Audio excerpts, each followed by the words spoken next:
Bonjour et bienvenue dans cette vidéo. Aujourd'hui on va faire un update lecture sur les 3 derniers mois, donc juillet, août, septembre. Je vais vous donner un peu aussi mes lectures en cours.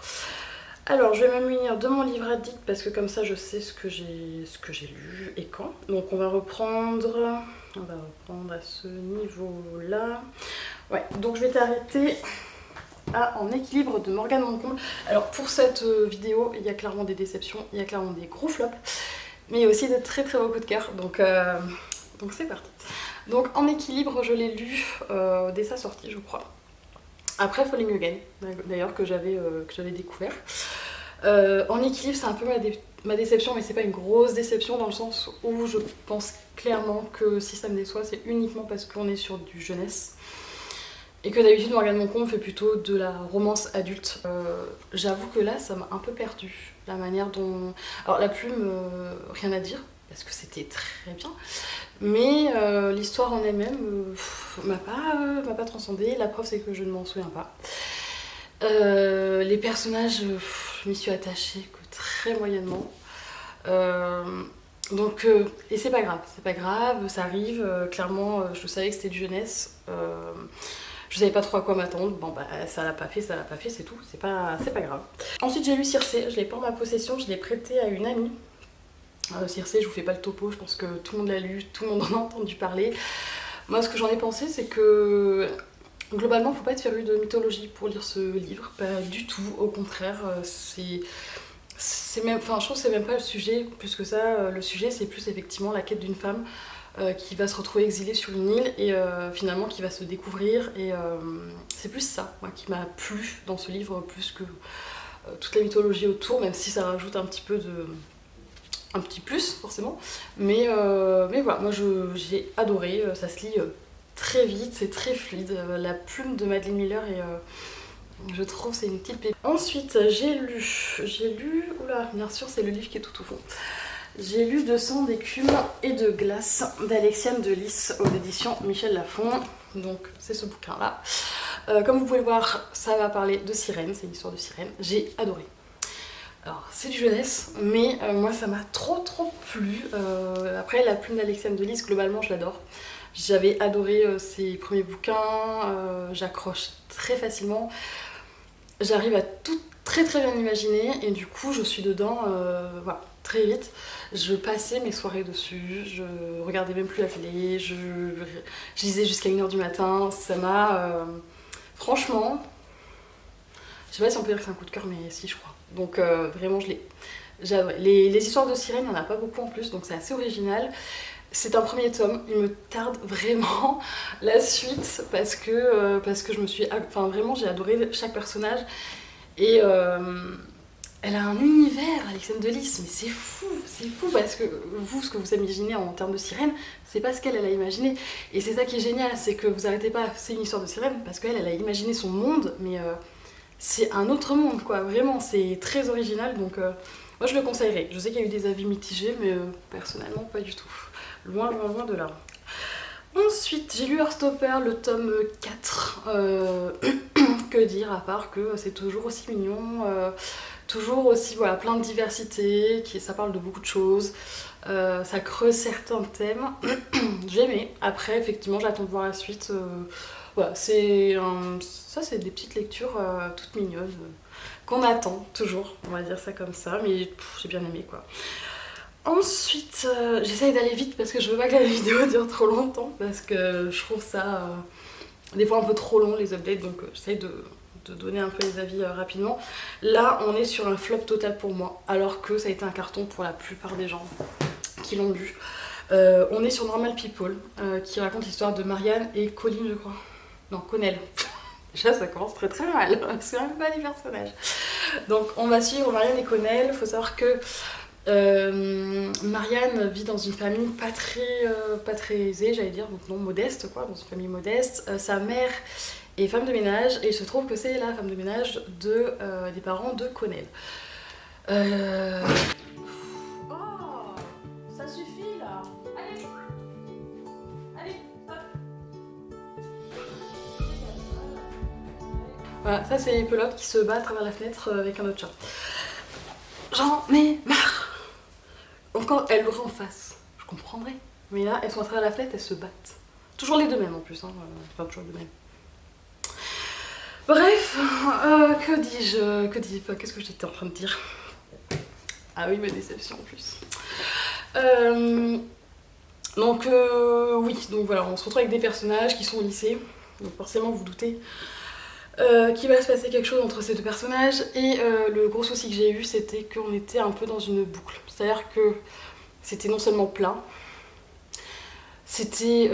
j'ai trouvé que c'était insignifiant comme histoire. Mais vraiment. Enfin, Et je trouvais qu'ils étaient dans une boucle, comme ça.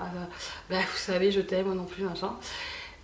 Et je me disais peut-être qu'il y a un but. C'est pour ça que je l'ai terminé ce livre, hein, parce que j'y croyais. Franchement, j'y croyais parce que le livre se lit quand même bien, même si l'écriture est assez particulière, je vous avoue. Mais j'y croyais. Je me suis dit peut-être que tout ce truc-là est fait pour qu'on arrive quelque part. Bah non, on arrive nulle part. Donc, pour vous dire, je ne me souviens même plus de comment ça... Je sais que je l'ai lu, j'ai levé les yeux au ciel 1 million de fois et je me suis dit bah quand il sera fini ça va être bien parce que je vais passer à autre chose. Pour moi c'est pas, voilà, c'est pas bon signe, c'est que j'ai pas forcément apprécié ma lecture. Donc voilà, je sais que ça a plu à beaucoup de gens, tant mieux. Tant mieux, moi ça l'a pas fait. Et c'est pas grave, encore une fois, chacun ses goûts. Celui-là il va rejoindre une autre maison certainement parce que je vais pas le garder, ça ne sert à rien du tout. Ensuite, qu'est-ce que j'ai lu après ça? Ouais, j'ai lu un truc mignon parce que je crois que j'en avais besoin. J'ai lu cette petite saga de manga, absolument trop... Déjà, si je vous les montre pas dans le bon sens. Ils sont trop mignons. Ça s'appelle les Fukuneko. Donc, le tome 1, le tome 2 et le tome 3. C'est... en fait, c'est l'histoire, tout simplement, d'une famille qui va déménager après un an. J'ai des voisins qui font des travaux, normalement ils font les travaux le week-end. On n'est pas le week-end. J'en ai marre. Entre le chat qui se bat avec la lave-fenêtre, le voisin qui perce. Oh non mais j'en peux plus. C'est ça depuis un mois. Voilà, c'est pour ça que c'est un peu compliqué de filmer parce que il y en a un qui fait ses travaux le week-end et un autre qui fait des fois les travaux de semaine, donc c'est pas trop quand. Donc c'est un peu la surprise, donc voilà, là je suis en pleine surprise, c'est formidable. Bref, on va espérer que ça dure pas. Donc les Fukuneko, oui, en fait, c'est l'histoire d'une famille qui déménage et qui vont... Voilà, toute la famille déménage suite au décès des parents, il me semble. Du coup, ils vont vivre dans cette maison-là et dans la ville de Fukuneko, la particularité, c'est que vous avez beaucoup de chats. Et quand une personne va pas bien, qu'il lui manque quelque chose, un proche, qu'elle va mal, certains chats, qui sont des Fukuneko, choisissent leur maître. Et du coup, au lieu d'être des chats, eux, les maîtres, enfin les nouveaux maîtres, ceux qui ont les chats, ils les voient comme ça, mais les autres les voient comme des chats. C'est un peu spécial, mais bon. Et ce sont des chats bonheur, c'est-à-dire qu'ils sont là pour apporter du bonheur aux gens justement qui ont du mal à être heureux, à qui il manque des petites choses. Donc je trouve ça très très beau, c'est très très mignon, c'est très doudou comme histoire. On peut pas faire plus chouki, franchement les traits sont beaux, c'est fin, enfin je veux dire, regarde juste la couverture, elle est... on voit que c'est mignon, on voit que c'est mignon. Donc ouais, moi c'est un manga que je conseillerais parce que je suis pas très manga de façon générale et celui-là c'est passé crème comme on dirait. Ensuite dans ma folie manga, je suis pas très manga mais j'ai découvert 2 sagas dernièrement. J'ai découvert donc la saga Métamorphose que vous avez certainement dû déjà vu passer, plutôt, voir passer n'importe quoi. Vous avez certainement vu passer. Du coup, Métamorphose, c'est l'histoire d'une petite mamie qui voilà, fait ses courses, elle revient, elle passe devant la librairie où elle allait quand elle était plus jeune et elle se dit « Ah bah, je vais aller m'acheter un livre, pourquoi pas ?» Donc elle rentre dans cette librairie. Et tous les rayons ont un peu changé de place, elle reconnaît pas trop. Donc elle va à l'endroit où elle allait avant pour chercher ses romans et elle se dit comme je sais pas trop, je suis plus trop à la page, je vais en choisir un avec une jolie couverture. Elle en prend un avec une jolie couverture et du coup elle va à la caisse, elle va payer son bouquin.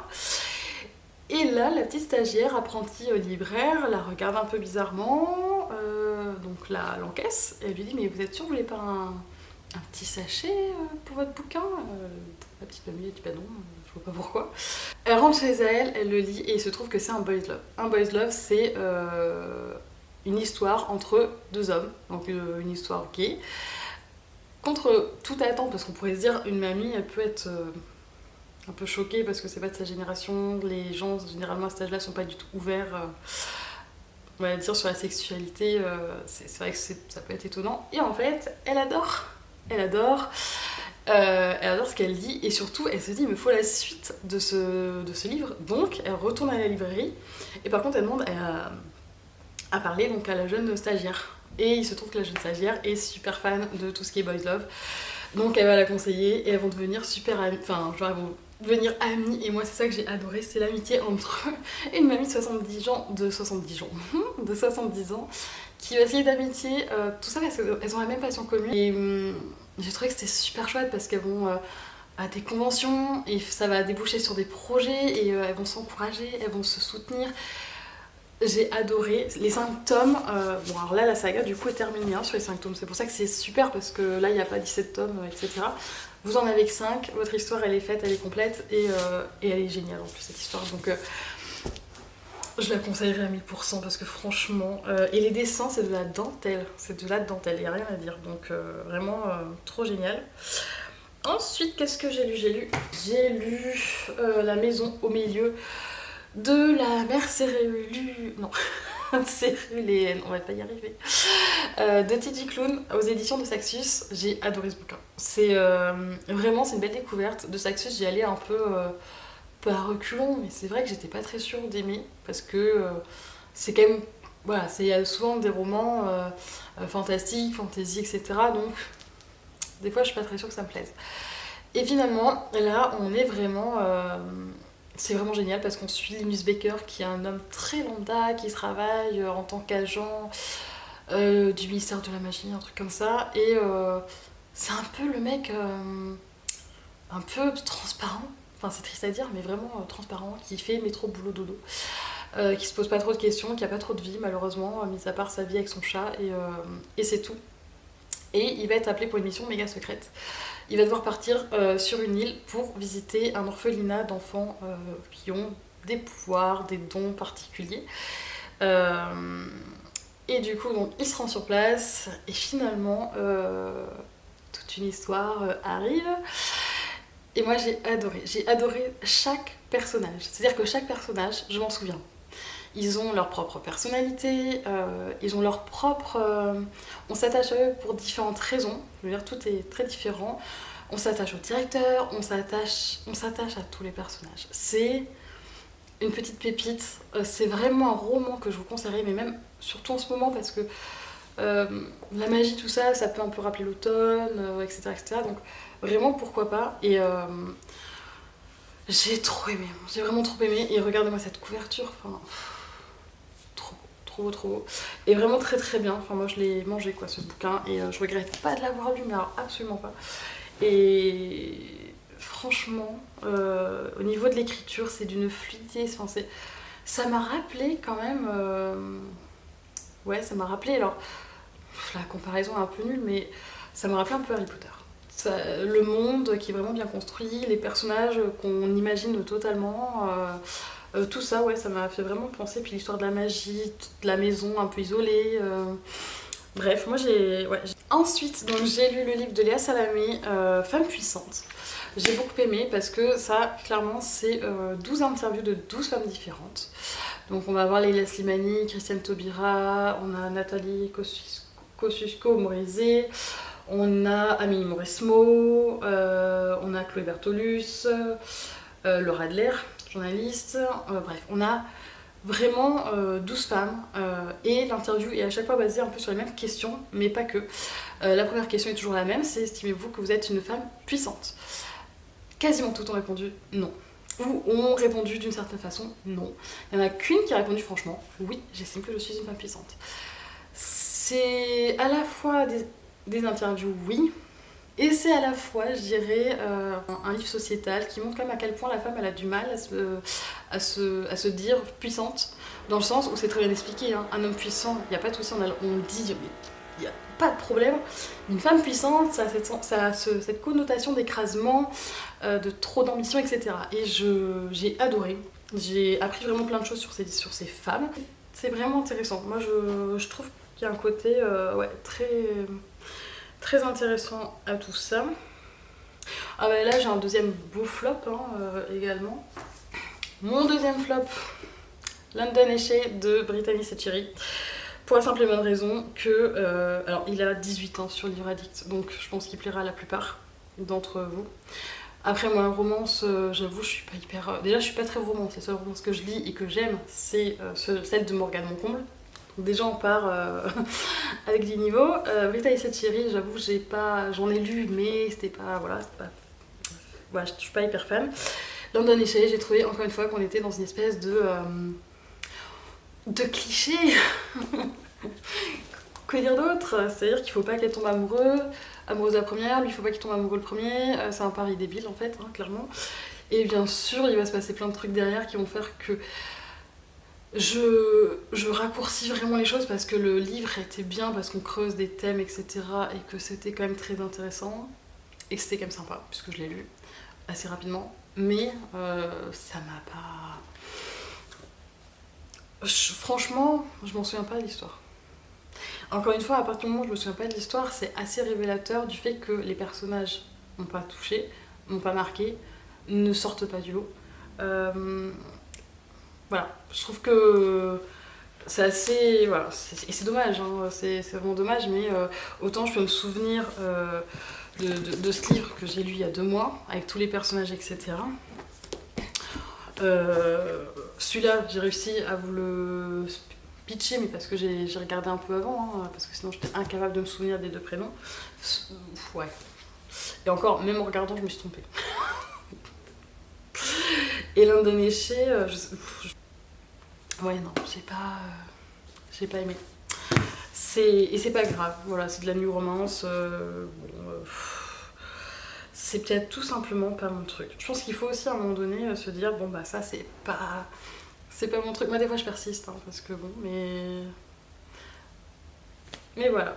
Ensuite j'ai lu Les Sœurs Grémillet le tome 2. J'ai bien aimé parce qu'on était sur une histoire, donc c'est une petite BD comme ça. J'ai le tome 1, en fait c'est mon chéri qui m'avait offert le tome 1 et du coup il m'a offert le tome 2 également. Les dessins, moi j'aime beaucoup, c'est très frais, voilà, clairement. C'est tout ce que j'aime. Et pour le coup, sur ce tome-là, j'ai bien aimé aussi. On était sur une histoire un petit peu de fantôme, de secrets de famille.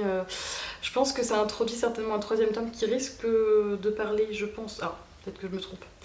Mais on parle beaucoup des pertes de mémoire de la mamie, des 3 sœurs, et je me demande s'ils vont pas faire un tome traitant de la maladie d'Alzheimer.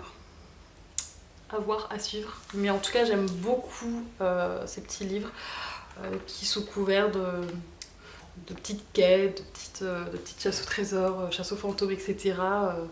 Voilà, amène des sujets un peu plus profonds derrière. Donc ça, ouais, j'aime beaucoup. J'aime beaucoup. Ensuite, qu'est-ce que j'ai lu?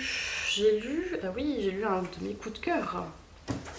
J'ai lu Les Lendemains de Melissa d'Acosta. Vous voyez, j'ai dit je faisais vite, mais pourquoi? Parce qu'il y a beaucoup de livres, on est déjà à 24 minutes et j'ai presque plus de batterie. Donc Les Lendemains de Melissa d'Acosta, c'est une histoire qui se passe en Auvergne. C'est une femme à qui il arrive un drame. Elle va partir sur un coup de tête un petit peu pour évacuer tout ça. Elle va se retrouver dans une maison perdue au fin fond de l'Auvergne. Elle va se laisser un peu mourir et finalement elle va tomber sur un calendrier de l'ancienne propriétaire des lieux, horticole. Et du coup elle va finalement suivre petit à petit ses indications sans trop y penser, sans trop y réfléchir, et ça va lui permettre de se reconstruire. Et j'ai beaucoup aimé, j'ai versé ma larme. L'histoire est fabuleuse, très belle, très douce, très mélancolique aussi, c'est triste et à la fois c'est beau. C'est du Melissa d'Acosta, c'est-à-dire qu'elle vous fait passer par un tunnel d'émotions. C'est à la fois tu pleures, à la fois tu ris, à la fois tu sais plus. Mais moi j'ai adoré, donc je le conseille et je le reconseille. Voilà, je vais essayer de faire vite. Ensuite j'ai lu Oh Happy Day de Anne-Laure Bondou et Jean-Claude Monleva.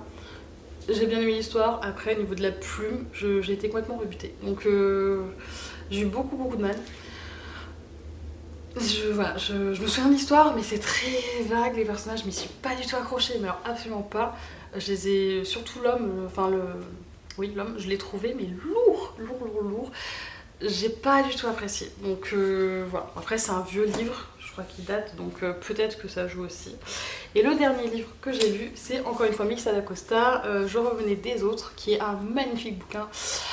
Encore une fois de reconstruction, c'est l'histoire de Amande qui a 20 ans, qui a une liaison avec Philippe qui en a une quarantaine, qui a une femme, des enfants, et elle est brouillée avec ses parents, donc elle estime qu'elle n'est rien, qu'elle n'est plus rien. Et un jour, trigger warning, elle va tenter de se suicider. Il va la trouver, et pour se sauver lui, son mariage, et la sauver elle, il va lui proposer un job en fait chez des amis qui ont un hôtel dans les Hautes-Alpes. Et ça va effectivement lui permettre de se reconstruire. On va suivre un peu toutes les étapes qu'elle va passer. Et encore une fois, j'ai adoré chaque personnage que Melissa d'Acosta nous dépeint. Je m'y suis accrochée, je l'ai fait traîner ce livre tellement je m'étais accrochée à eux. La fin, je suis assez perplexe parce que je m'attendais pas du tout, mais pas du tout à ça. Donc ceux qui l'ont lu, franchement, n'hésitez pas à venir m'en parler, soit sur Insta, soit en commentaire, parce que je suis complètement perplexe. Donc voilà. Donc ça, c'était mes lectures des 3 derniers mois. Actuellement, je lis Serpent and Dove, j'adore. Il me reste 50 pages, quelque chose comme ça. Et je suis méga fan. Pourquoi je l'ai pas lu avant, je ne sais pas. Mais en tout cas, c'est vraiment une trop bonne lecture. Et c'est encore aux éditions de Saxus. Donc je vais vraiment me pencher sur leurs écrits parce que j'aime beaucoup. Donc voilà, c'est tout pour cette vidéo. Je me grouille parce que ça clignote en rouge de partout. J'espère que la vidéo vous a plu. N'hésitez pas à mettre un petit like pour m'encourager et me soutenir. Et je vous dis à très vite. Prenez soin de vous. Ciao.